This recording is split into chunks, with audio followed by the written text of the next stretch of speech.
For thousands of families in Zambia, and particularly here in Central Province, the tobacco plant means survival. Tobacco pays for school fees. It also puts food on the table. But farmer Brian Hapunda fears the new law, the tobacco control bill, could take it all away. If this tobacco bill is allowed to come into effect, I'm afraid it's going to take away the gains that we have made in the tobacco industry. A lot of jobs will be lost in the agriculture sector, in the tobacco industry. And also when this bill is kicked in, it is also going to allow for proliferation of the black market, where our neighboring countries who grow tobacco, Malawi, Zimbabwe, mention it, will be sneaking their tobacco into Zambia through the black market. And our government is going to lose revenue because this tobacco will be smuggled into our country, and our government is not going to have a way of capturing taxes from this illegal black market trading that this bill is likely to give birth. International investors are watching closely. Park Industries recently invested millions of dollars in Zambia, creating jobs and livelihoods through its exports to markets across the globe.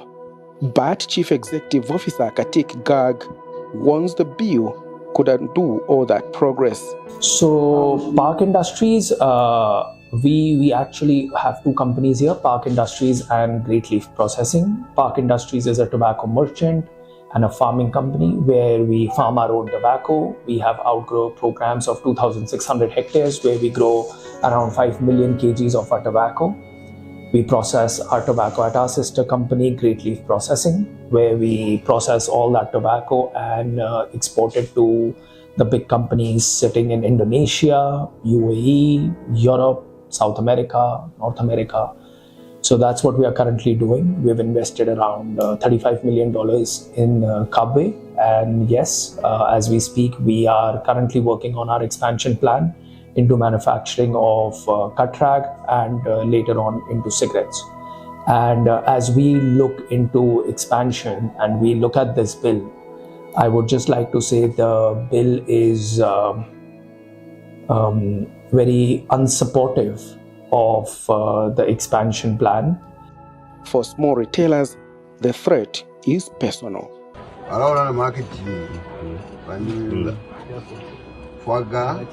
Abantu bali kwajja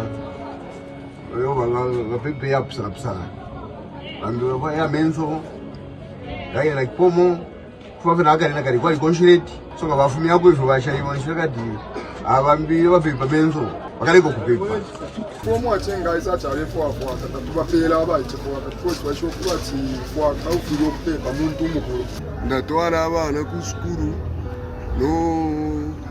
nokulisha ni umumwine nombanga mwale ngabale kokupangira tukambokwi kutungalanda kofi business yafwaka mutusungira abana nino mutwalira n'abana ku masikuzi konga tuwashitisha twalipira kwa abana ku masikuzi so nga kyakola kibafunyako yafwakanishi twebala twipa kweba kita business yafwaka. Government should have mercy on us because some of us we have been trying to look for a job.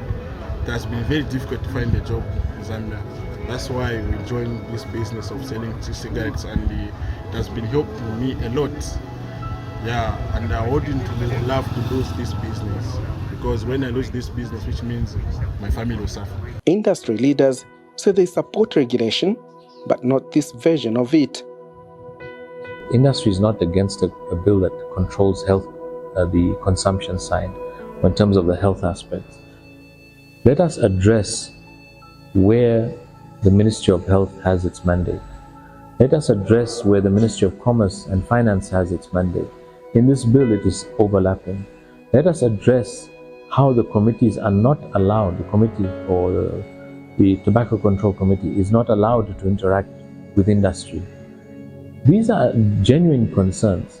Let us address on the curtailment of how a product is marketed.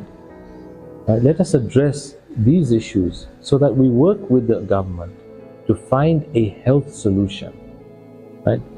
Nobody must get it wrong that to say, these tobacco producers or cigarette producers are against a tobacco control bill. They have responsible manufacturers in this country. The biggest problem is illicit trade. And so illicit trade is coming into Zambia where cigarettes are being smuggled, right? Those are the ones you are unable to control. Now, the guys who are paying taxes in this country, who are legitimately in business, right? You're finding that the regulations are going to affect them more. The smuggling is not going to stop. The Tobacco Board of Zambia agrees. Chairperson Phil Daka argues that excluding industry voices from discussions risks undermining progressive policy. We are for the bill, but let us sit down. The bill is in Parliament right about as we are speaking, but before it reaches the final reading, it would be nice to have the policymakers, it would be nice to have the lawmakers, it would be nice to have those agents that have been thinking the bill has been promoting child smoking, child labor, and ourselves as a regulator, as well as all the people that are into production. Let's sit on the table and agree on commonalities that are going to spell out a win-win sustainably. So much so that should there be any country that would want to domesticate the FCTC, WHO frameworks, they're going to benchmark based on what we have done. So there is need for coherence and collegiance consensus for us to arrive at what we are going to term as a very, very viable, formidable, and progressive tobacco control bill.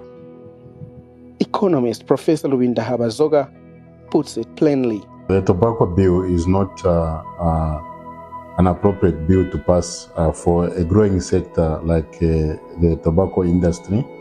When you look at the whole value chain in Southern Africa, it's Zimbabwe, Malawi, and of course Zambia has been showing strong prospects.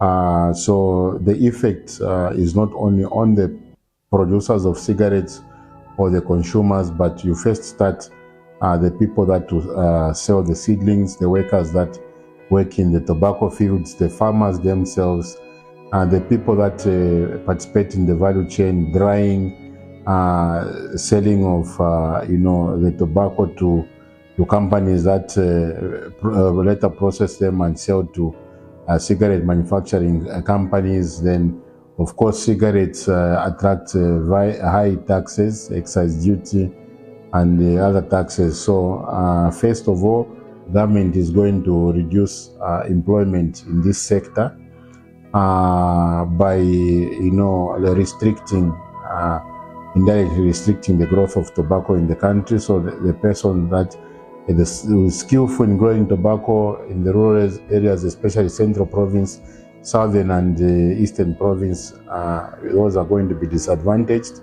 Then secondly, the people that now participate in the value chain after growth, the people that dry, the people that package, the exporters are also going to be out of jobs, out of earnings. They will fall back on government as a burden to receive social cash transfer and also other social help. Then the exporters, those that export tobacco to other countries, are also going to suffer. Overall, the country is going to suffer in terms of foreign exchange inflows. Tax to ZRIA also is going to suffer because this sector is highly taxed. The Tobacco Control Bill awaits its second and final reading in Parliament. Stakeholders are not asking to ignore the health aspect. They are asking for a more comprehensive and balanced approach to the formulation of this legislation.